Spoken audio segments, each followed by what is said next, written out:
Hey guys, welcome back, it's Ripe again. In today's video, a Karen claims that my son is faking his blindness and demands he must give his guide dog to her kids because they deserve a cute pet. She then ended up stealing the dog. Here is what happened. Let's dive right into the video. There is a lot more to being blind than simply not being able to see. For one, there are different levels of blindness a person can have, and each one requires different levels of care and attention. You have people who can see a little, which is partial or low vision, complete blindness, which means you cannot detect any light at all, congenital, which is when you are born with. Legal blindness, which is when vision in at least one of your eyes is 20 out of 200 in your best seeing eye, and then there's nutritional blindness, which occurs through lack of vitamin A. As you can tell already, there's only one instance when a blind person is fully blind. The other examples of blindness still offer some level of vision, but my son is congenital. He was born as any other baby is born, but as he grew up and developed, his eyesight did not, which meant he still had the sight of a 1-month-old baby. When babies are born, their eyes don't work right away. It's basically like being legally blind. They can make out shadows and shapes, but you have to get real close to them in order for them to pick out any details. I think my son described it best when he was about 9 years old and told me that it was like someone had turned the lights down really low in the middle of the night when it was foggy. Bless him, she never made a fuss. He never seemed to get upset that he could not experience the world as other children do. When he was 10, he got his very own guide dog so that he could run around with a little more freedom as before. He always held my or his father's hand when we would go out. We tried him with a stick for a little while, but he didn't like having to carry the thing around, swinging it about and getting worried about hitting people. So we invested him into the program, and after an extensive evaluation period, he got his very own guide dog. He spent months going to the training center, bonding with all the puppies that could potentially be his companion for life, until one relationship stuck out the most with a black Labrador called Clover. Every time my son went to the training center, Clover was always the first one to greet my son, and they bonded so quickly it was almost as if they were born for each other. 6 months later, we brought Clover home with us. It was not long before we started to see the problems arise from owning a guide dog. Not with the dog himself or even with my son, but with other people. The general public does not seem to understand that a guide dog is not like other dogs. You cannot just go up to a guide dog and start petting them or playing with them. They are a highly trained service animal, and all the extra fusses can disrupt their training. Most of the time people will accept that they cannot fuss a guide dog and will be content with basking in Clover's cuteness from a respectable distance, but there are some people that can get really upset when you tell them no and why. This is especially so when it comes to little kids wanting to fuss a cute puppy dog, and more than once I have rendered a child to tears because of the flat-out refusal to allow them to touch the dog. I always feel so bad, but it cannot be helped. They are a service animal, not a creature of luxury. I think the worst came a few years later when my son was coming to his 15th birthday. With the help of the guide dog, he was able to go out a lot more, meet up with his friends in town, and generally explore the freedom most kids take for granted. We were having a family barbecue at the local park. My son was running around with his cousins, and no word of a lie, his favorite game to play was a spin on the blind man's buff. All the other kids would run off to hide, and my son, with the help of his guide dog, would sniff them out. They were not too far from the central gathering, using a cluster of trees to hide in and play around. Things were going great, and it was turning out to be a really good day until sometime into the afternoon, one of my nieces runs up to me and tells me that a Karen was being mean to my son. Worried for the worst, I run off to investigate, and sure enough, there was a Karen with her little Karen offspring having a go at my son while his cousins were trying to shield him from Karen's ranting. When I arrived, Karen calmed down a little bit and told me that my son refused to let her son pet his dog, telling lies about him being blind and that Clover was a service dog. I told Karen that my son was blind and that no one is allowed to fuss his guide dog. Karen's face screwed up in such a manner, I can only describe it as that she was desperately trying to think. "He's not blind," she tells me. "I saw him looking at his phone." Now remember, my son is not completely blind. He has the sight of a newborn baby, something I don't think Karen would have understood, not that she gave me a chance to explain, as I tried to say that he was not completely blind. "My mother's blind," she snaps matter-of-factly, "so I know what blindness looks like. His eyes are clear, not cloudy at all." I think she must have been talking about cataracts, which is a completely different form of blindness, but I doubt Karen had the mental agility to understand that, as she completely refused to listen to my explanation. Her son was less entitled. I think her son was more attuned to the situation than she was, and he looked younger than my son. He no longer wanted to pet the dog and just wanted to move on, but Karen did not want to admit defeat. Every time I tried to explain my son's blindness to her, she would talk over me until she was practically shouting. This went on for about 5 minutes, and then the most unthinkable thing happened. Karen snatched Clover out of my son's hand and stormed off across the park. "My son deserves a cute dog more than you. You're clearly terrible owners." And away she went. I was stunned. My son started crying, and it took a second for me to come back to reality. I chased after Karen and got incredibly angry when I saw her kicking and injuring my dog after he got upset. When she then flat out refused to give the guide dog back, I slapped her across the face so hard I'm pretty sure she still has my handprint on her cheek to this day. So I take the dog back to my son and we carry on with our family barbecue. The mood has been fouled a little, but after an hour or so we are all laughing and it's become quite the story to tell people. Well, that is until the police showed up. They pulled me aside to question me. Karen had called them and wanted to press charges for assault. I was worried to say the least. All the burgers, hot dogs and chickens I had eaten threatened to come back up, but when I explained that Karen had tried to steal my son's guide dog, they were thankfully understanding. They took my statement as quickly as they could and left me to the barbecue, which now became even more interesting. Several weeks later, and I'm expected to appear in a court hearing. During this time, I had gotten messages from all the family saying the police had called to request statements and witness reports and whatnot. I was worried, sure, but I was also confident that I was in the right, even though a lot of people said that I should not have hit Karen, and the court hearing then begins and the first thing the judge asks me is it true that this woman," he points to Karen, "tried to steal your son's guide dog?" I say, "Yes, Your Honor," and that was it. Karen ends up getting sent to prison for attempting to steal and injuring the dog. We take pet theft very seriously in the UK, and now has to attend a compulsory sensitivity seminar because of her behavior towards a blind kid.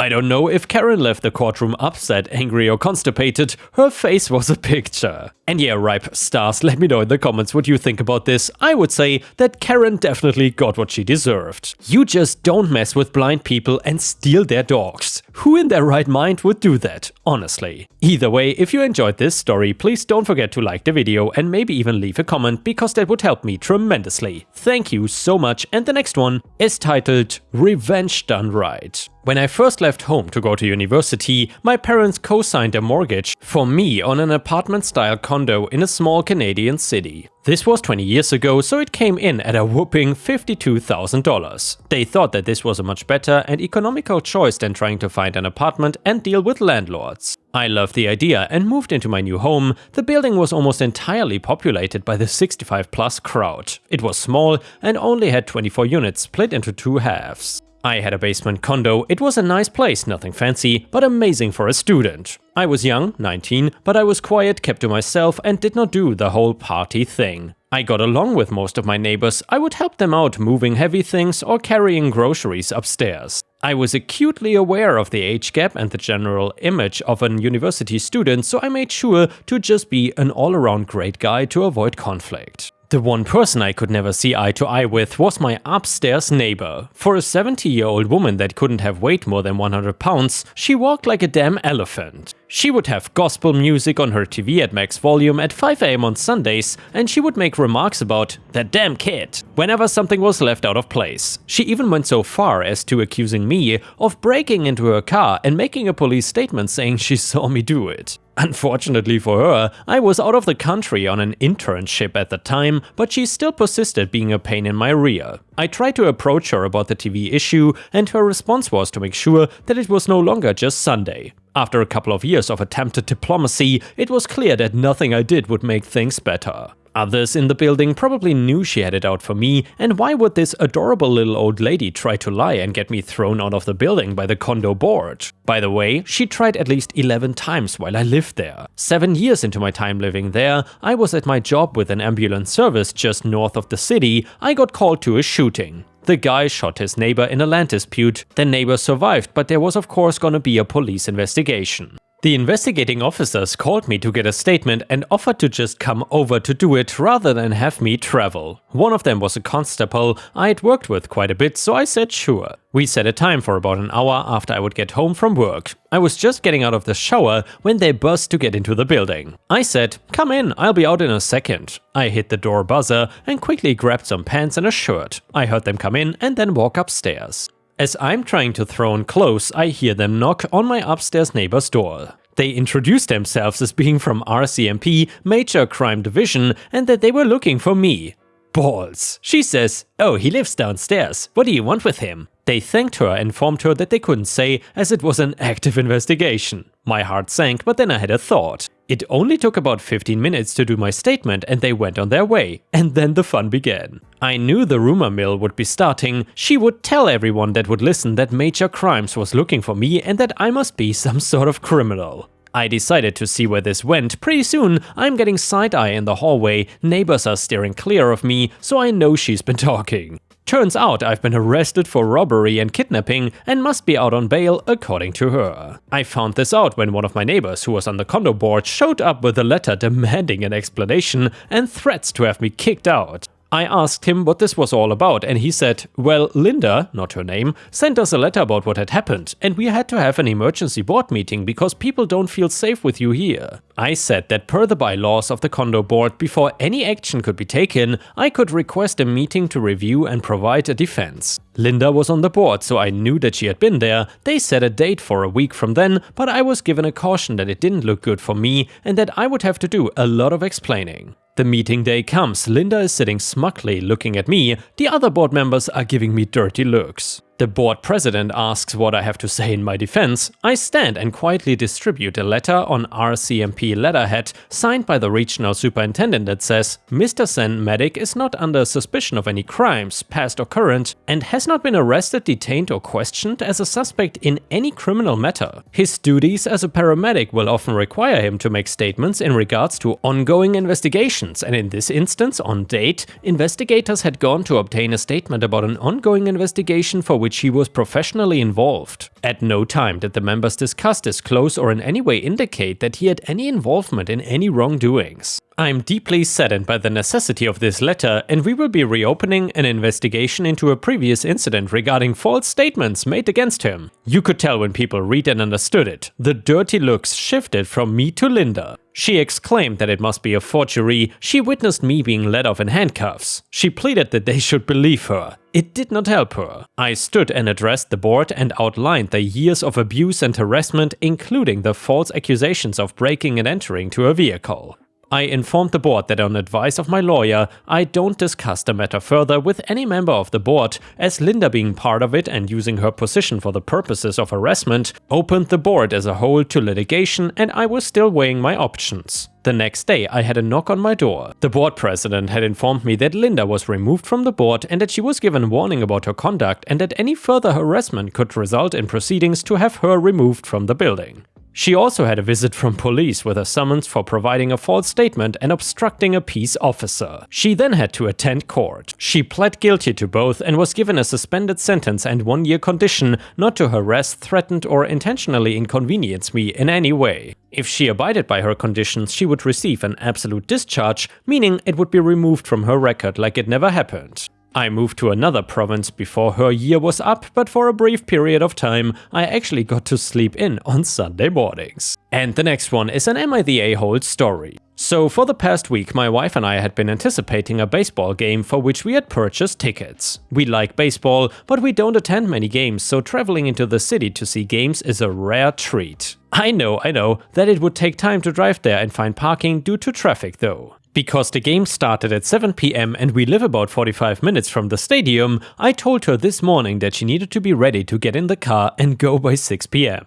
Well, my wife is an avid gamer, so she was engrossed in her latest video game when the clock struck 5:45 PM. She has struggled to plan in the past and I get tired of reminding her that she needs to budget time to get ready. It is as if she has no concept of time at all, similar to a young child. Well, I was ready to go by 6 p.m. and she was in the bathroom. I saw this as an opportunity to teach her personal responsibility, so I simply left the house without saying a word, got in the car and started driving to the game. It took my wife a few minutes to figure out what I had done, but when she called me, she was absolutely furious. She said that it was a completely unacceptable move for me to leave without telling her and that she now had no way to get to the game without paying for parking. I told her that I got tired of constantly waiting for her and that she should plan better next time if she didn't want to get left behind. I also reminded her that I had told her that morning when I expected her to be ready to leave. Absolutely none of this seemed to matter though, and she rudely hung up on me after yelling out more insults. Frankly, I think it's completely insane that a grown woman is unable to budget her time, and I'm starting to suspect that she is doing this on purpose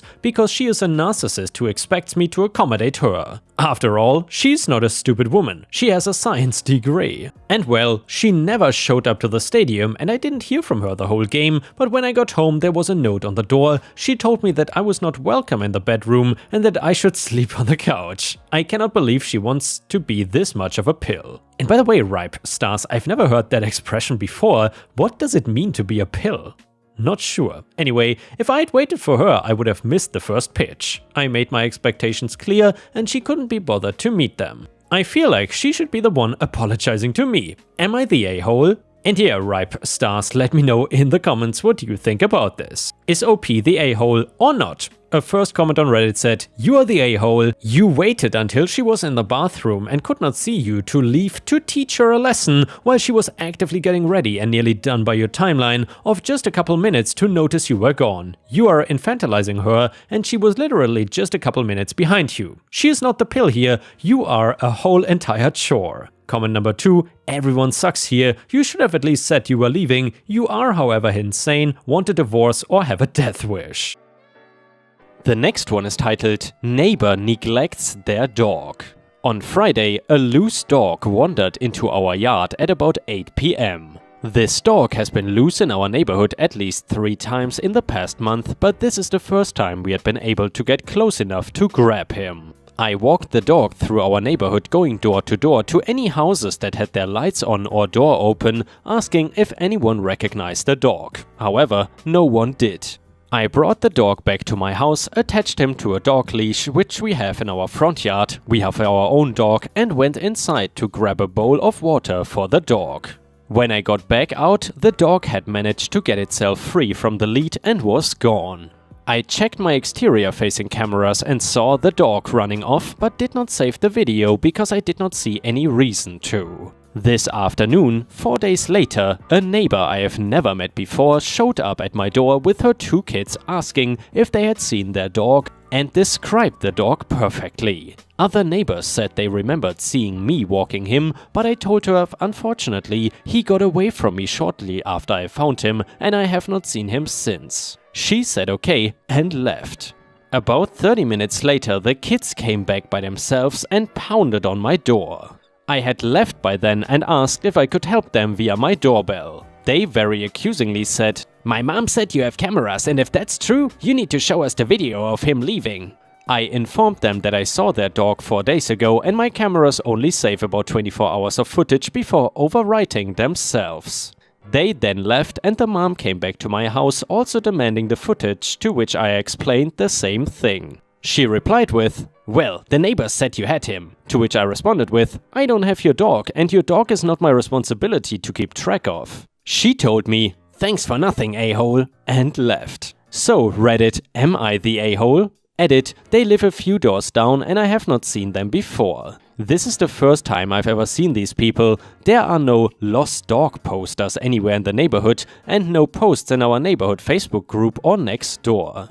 It appears no effort was made to look for the dog at all until now. And then a user in the comments said, "Not the a-hole, you are of course not responsible for wrangling lost dogs and did your best. Their behavior is strange, the 4-day delay, the weird behavior about camera footage, all very odd."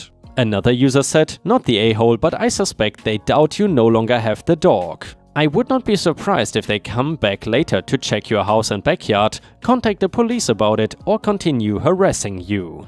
And yeah guys, I'm curious, if you would have been in this situation, would you have done the same as OP?